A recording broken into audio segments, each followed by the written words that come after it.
হে guys, আসসালামু আলাইকুম। Welcome back to my new blog. আশা করি আপনারা সবাই ভালো আছেন।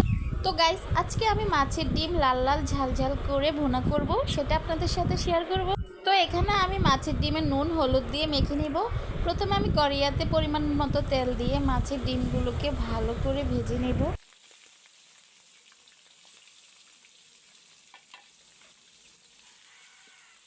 তো এখানে আমি মাছের ডিম আর তেল লালচে করে ভেজে নেব।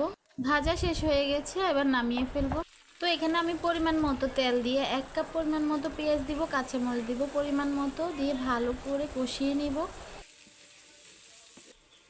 এরপর 2 চা চামচ রসুন বাটা দিব, 2 চা চামচ লবণ দিব, দিয়ে আবার একটু নেড়ে নেব। এরপর 1 চা চামচ হলুদের গুঁড়া, 1 চা চামচ মরিচের গুঁড়া এবং 1 চা চামচ জিরার গুঁড়া দিয়ে আবারও একটু নেড়ে নিব। 1 কাপ পরিমাণ মতো টমেটো দিয়ে আবারও নেড়ে নিব। ভেজে রাখা ডিম তেলগুলো আমি দিয়ে দিব, দিয়ে আবারও একটু ভালো করে নেড়ে নিব। এরপর 1 কাপ পরিমাণ মতো পানি দিয়ে ভালো করে আবারও একটু নেড়ে নিব। নেড়ে আমি ঢাকনা দিয়ে ঢেকে নিব।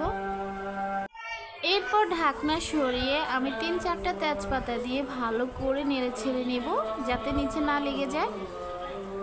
তো এখানে আমি এটাকে শুকনা শুকনা করে ভুনা করে নিব। তো গাইস, রেডি হয়ে গেল আমার মাছের ডিম ভুনা। এভাবে আপনারা একবার হলো ট্রাই